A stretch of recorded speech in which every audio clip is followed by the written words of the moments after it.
Brandon, good to see you, man. Welcome to Pop Alternative. Good to see you. Thanks for having me, man. Of Your course. name is Petey. Yeah, absolutely. We're talking about The Tiger's Apprentice, which is streaming now on Paramount Plus, which is exciting. I love the animation style for this one, man. Can I just say it looks so cool? Yeah, absolutely. I thought it was gorgeous. Absolutely. The creative team did a great job putting this together. When did you kind of like, is it, I guess, different projects and everything? Like, do you see the sketches? Do you see kind of like what it looks like, like the kind of digital? Like, what do you see early on? I mean, it's kind of like a whole process Yeah. throughout like the recording. Like it took me maybe 3 years of recording sessions to get through all of production. And like throughout the process, I would just see like concept art, I would see sketches. And then like maybe halfway through, I started actually seeing like animatics. And then it was only till like very on to like the later portions of recording that I actually saw kind of what the movie was gonna look like. Yeah. And it's interesting because that's a perfect kind of segue, Brandon, because I feel like in a lot of ways, whether it's live action or animated, you've worked on both, but like, Mm. there's that kind of process before filming and doing your thing, and then the process of actually going and kind of filming, so to speak, or voicing. And in a lot of Yeah, ways, those are two separate journeys, one can make an argument, because a lot happens before you actually go and do the work, I feel like. But does it, or absolutely. does it feel like one kind of big journey with multiple steps for you from a It storytelling acting perspective? it's definitely a lot of steps. And so okay, so what was can you remind me the question Does it again? feel like one journey, or does it feel like two journeys specifically, like before and after kind of filming or voicing something? Oh, totally, man. There's so much prep work that I'm going into first. Like I'm watching a bunch of like reference films. I'm definitely like studying a bit on like the background of this guy, trying to get in touch with my own childhood because the character that I'm portraying is a bit younger than me. So I'm just like, delving into my own history to see like where I can relate to this guy. And of course, there's just like a lot of conversations I have, and just to kind of like really get in touch with this character. A lot of work that I do like on my own, and maybe with the coach prior to even like doing the audition tape for building the character. And in the studio it's like a totally different thing, doing my little vocal warm-ups. um I get really physical in the booth, whenever there's like action scenes, I'm fully putting my body into it. So The heavy breathing and everything. yeah, like doing like fight scenes and like having to like go through like running and jumping over buildings and stuff. Like I'm actually in the booth, I'm acting like I'm really doing that. Oh, I want to see behind the scenes. Is there any clips of you filming some of that stuff? I want to see that. It's like you're having kind of this like workout doing the fight scenes. You're not even doing the fight scenes if you think about it. Yeah. I'll go in the studio and like I'll be wearing a bunch of layers, and by Yep. the end of it, like I'm pretty much like only on like in an undershirt because I'm like sweating because I'm getting actually really physical in there.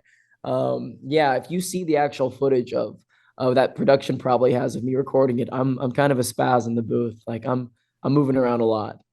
Totally. Now, the film, which is streaming now on Paramount Plus, here's the thing I find really interesting, like a lot of things. I mean, it is based on a book, right? So I Yeah. find it interesting because maybe it depends on the project. Like, what's your relationship with source material when you're kind of scheduled to kind of work on something that's based on something, like an adapted kind of project? Because I feel like it's not like at the end of the day, you're gonna pay homage or you're gonna do it justice, but it's the movie on Paramount Plus. It's not the book. So I feel like there's a separation that needs to happen. But what's your kind of relationship with the original source material for The Tiger's Apprentice?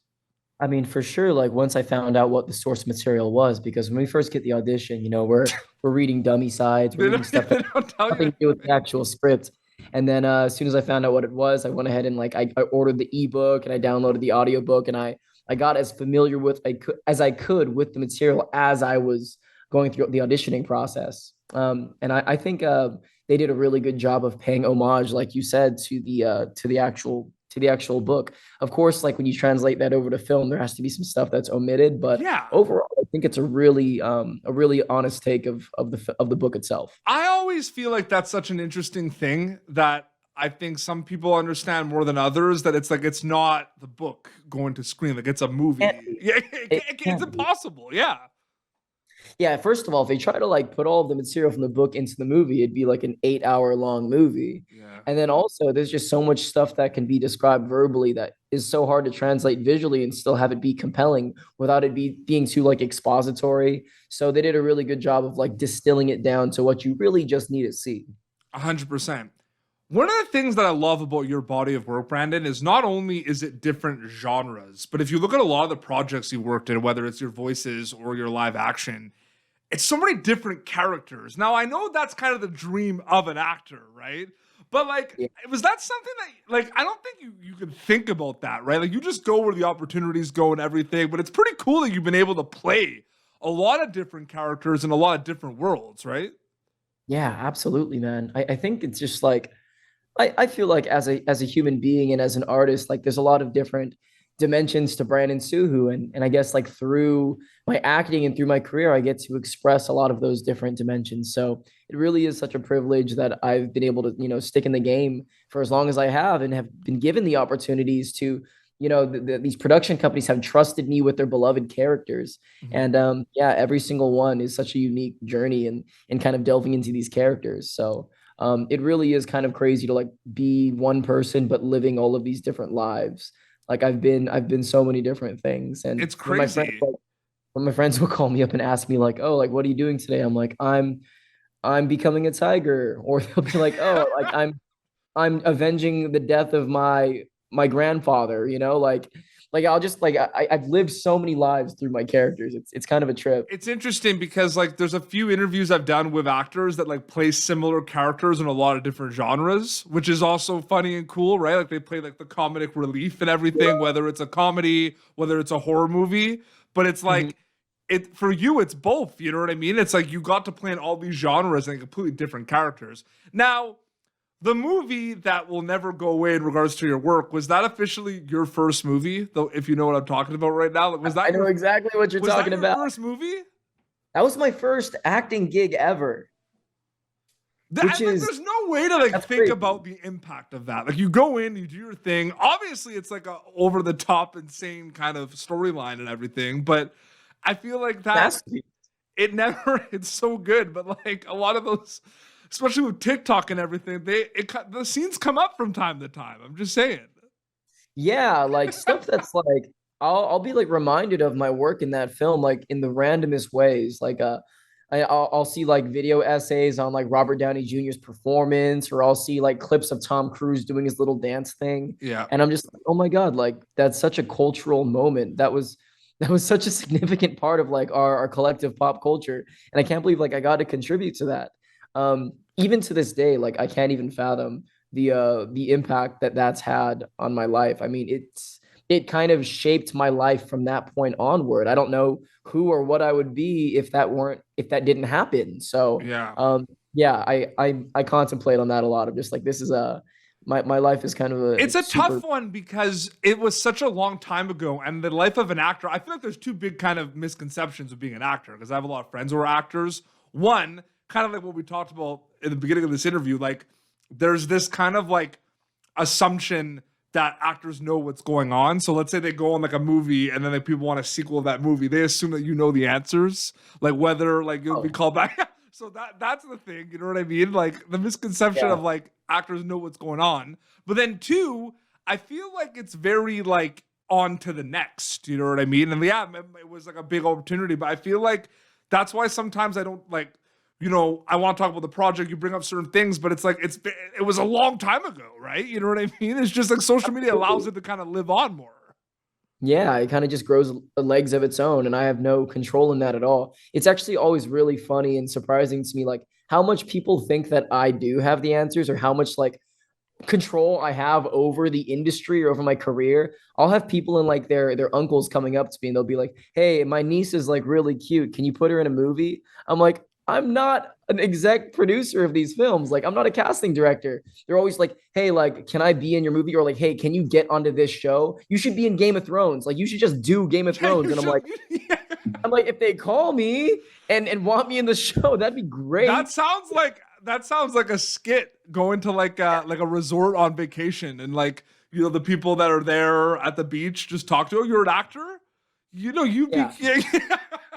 No, there should totally. I'm gonna make a skit of just like the things that people tell actors. Like, hey, you should work with Jared Leto. And I'm like, okay, like, yo, Jared, hit me up. So I'm just like, I don't think you have a conception of like how this industry actually works. But no, Yeah. there's no issue to them because I mean it's not the world that they're from, but No, it's no, just no, no, no. fun But what it's just what funny they too think. because it's you see it all the time. We do interviews about like the big thing we do is we do like bulk interviews like of like TV shows, right? So we'll do like 8 or 9 cast members because we want people to kind of like do a marathon and watch them all, right? And all the Yeah, comments like you should have asked them about season 2. And I said like they don't know if there's going to be a season 2. it's not up to us. So If it were up to me, like we'd have like 10 of these movies by now. 100%.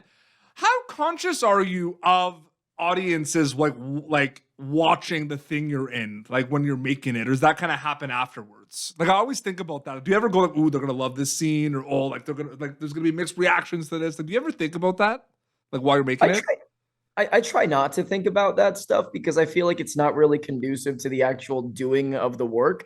I Yeah. think if anything, like it's just extremely, if I really do lean into it, I feel like it'd be really distracting. But sometimes I'll hear feedback or I'll kind of hear like comments on stuff that I'm like, oh, I wasn't expecting that take on this scene, or they'll be really stoked about a scene that I didn't think I was like, oh, I didn't know that was going to be the one that everyone talks about. Really, like I'm kind of like I try to stay disconnected from like the public's opinions and thoughts on whatever work that I'm doing because I don't feel like it helps the work itself. It's weird too to kind of add to that because it's always going to be a weird feeling when you make something, you wrap it, then you're waiting, you're working on something else, and then you get like a message being like, "Oh, we have a release date for this project you did, 2 years ago," and it was like in your hands, but then on the date it's released, it's like out of your hands and in the world's hands. Like that's a weird. That's always going to be like a weird, surreal feeling in a lot of ways, right? Like release dates. Right. And one of the weirdest parts is for animation is because the process of actually like making animation is such a like an arduous and long process that by the time I finish recording and by the time it comes out, there's already like a year gap in between of just like I almost like forgot that I made this movie. And then like I start getting like production emails saying like, hey, like we're gonna start like doing a like press and like promo for it. And I'm like, oh yeah, like what are my memorable moments from filming and stuff? I have to like refresh my memory on it because it's like such a gap. Yeah, and I do want to ask before we wrap up. I have a few other Tigers Apprentice questions, but you have worked a little bit in like the horror movie world a little bit, or that kind of like world, and that's my favorite world. I And love that world. it's the best world. And I feel like it's when I watch, it's funny when you mentioned you went about like the fight scenes and like you get so like it's intense when you're doing like the voices. I feel like when I watch a horror movie, I'm like strapped in on a roller coaster, especially like when I'm in the movie theater. Do you agree with that? Oh yeah, that's like I feel like that's the formula of horror movies is like it's almost like I feel like horror movies and comedy movies are very similar in the fact that there's like setups and then jump scares and then setups and then punchlines, but it really is like this building of anticipation and then like the big release, which is either like the joke or the scare, and like it is very much a roller coaster. Like that's very much intentional. Is it cool to think about because it's such a amazing fandom of horror movie fans, and what's cool about it is the horror movie fans consume it all. They consume the psychological thrillers, the vampire stuff, the zombie stuff. It's like really cool like to see, you know what I mean? So I'm just I love wondering what horror, it's man. like Yeah. for you. Yeah, for a lot of projects you've done in the past, is it cool to think about the fact that there's always going to be an appetite for that stuff, and like October comes along and people are going to rewatch past stuff you worked on? Like, do you think about that specifically in the horror genre? Because I think that's a really cool thing. I never thought about that. The fact that, I mean, I'm aware of that. I do know that like the horror genre is like it's an evergreen genre. Everyone's gonna always want that content. But it is nice to hear that there will always be an appetite for it. Like I'll keep that in mind. Spooky season is obviously like the best time for it because it's the combination of like new stuff always comes around October, but like you also go back and watch the classics. But Every then like season, yeah, spooky season. I know every season I watch them all year round and it's the best. And it's also interesting because there's different ways to scare people these days too. Like Mm. you mentioned the jump scares and they're great, but like there's psychological things too. Like people are scary. Yeah, and there's actually a really popular genre of horror that's been coming out more recently called analog horror. And I'm sure you're familiar with the analog horror stuff. Yeah. Like, have you seen like Skinamarink and stuff like that? Like that stuff has like Skinamarink was one of my top 10 favorite horror movies of 2023. it was so fresh. Like no one was doing what Skinner did, like at least not in the mainstream. So I think horror is constantly evolving, and I think it's such a diverse space. You're right. It's not just jump scares, but I like the ones that just create like a really consistently bad vibe throughout the whole movie, and you just feel it in your stomach.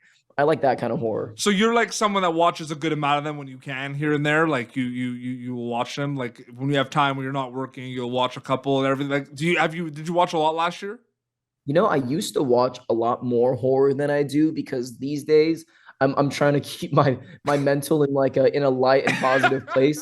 And I know that horror does stick with me after I watch it. Like the energy of a horror movie, like I feel like it almost lingers after you finish watching it. I'm like, you know what? Like just for my own mental health, it's like eating more spicy food, Yeah. Like I'm gonna try eating like less spicy. Yeah, I love spicy food, but I should probably consume less of That's it, an interesting way to put it. Do you know what your favorite horror movie and the scariest horror movie you've ever seen is? Because those are two separate movies, in my opinion. Yeah, yeah. You know what? Two very similar movies. So I guess maybe that just speaks on what my taste is. Yeah. But I'm gonna say three. I'm gonna say three. Okay. Of recent times, like all the Ari Aster films were amazing, and Hereditary was a masterpiece. Yep. And then I've heard a lot of people saying that it was inspired by Rosemary's Baby. So Yep. when I went back and watched Rosemary's Baby, I'm like, oh my God, that's a masterpiece. And they're both really good at just creating that unsettling, deep in your stomach sickness feeling. Mhm. Like that's what I felt watching both of those. And then The Shining, also another movie that's really good at creating that lingering sick feeling. So I think that's just like speaks on the kind of horror that I'm a fan of. That's amazing. That's some good ones. For me, Those are for me, so there's the original Blair Witch Project is probably one of the scariest thing because you mentioned like Skinamarink and like the found footage like that original is so scary. If you go back and watch it, it's terrifying. Just the way it's filmed and everything. And then what an accomplishment that was. And did you ever see The Strangers with Liv Tyler and Scott Speedman, the original one? I don't think I saw the original one. You know what? I think I saw like the newer one when I was younger, and I remember it like scaring the hell out of me. But I don't remember the original because one. like what's scarier than like I try to kind of like the Strangers, like I don't know what's scarier. Like that movie is like the scariest movie because it's like home invasion with masks in the middle of nowhere where you can't go anywhere. You can't like what's scarier than that movie? It's like I don't think you have an answer to that. It really preys on like the vulnerability of like when you're at home feeling safe, and it just tears all of that apart because your home is your sanctuary, and when you defile that, it just feels bad. It feels really bad. It's crazy. Last quick question. Streaming on Paramount I Plus. love this. Yeah. The Tiger's Apprentice. When they get a chance to watch it, I mean, obviously it's a fun ride. It's a fun one. The visuals are good. Anything else takeaway wise when they get to watch it on Paramount Plus that you hope they get out of it? You know what? Watch it with your family, man. Watch it, and then call your parents afterwards. Watch it, and then just like really, really appreciate your community and the friends and the family that you have around you, because I feel like that's what the movie's about. Is just like, how important it is to just have your loved ones around you. It's about finding your family, it's about finding your friends, and just like being okay with like supporting each other, not being afraid of like leaning on each other for support. And I think that's like one of the superpowers of the movie. Is I think it will bring families together when you watch it. It'll make you appreciate just like what's important. Absolutely. Streaming on Paramount Plus. I'm going to check that out. Brandon, so great chatting with you, man. Thank you so much for coming on the show. Thank you, Petey. I appreciate it, man. This was fun. Yeah, absolutely. Is Instagram the best way for people to keep up to date with everything? Instagram's a good place. I'm always on Instagram, man. Also, if you want to just like see silly stuff that I'm making on a normal basis, like Instagram or TikTok, they're both pretty. Is it just your name? Yeah, if you just look, Soo Hoo's on TikTok and Brandon Soo's on Instagram, and both of those places, like I post just like brain vomit.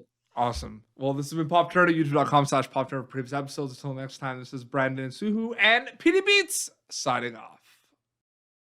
Thank you for tuning in to Popternative. Make sure to check out our past episodes of Popternative on YouTube. This has been an Autograph Communications production.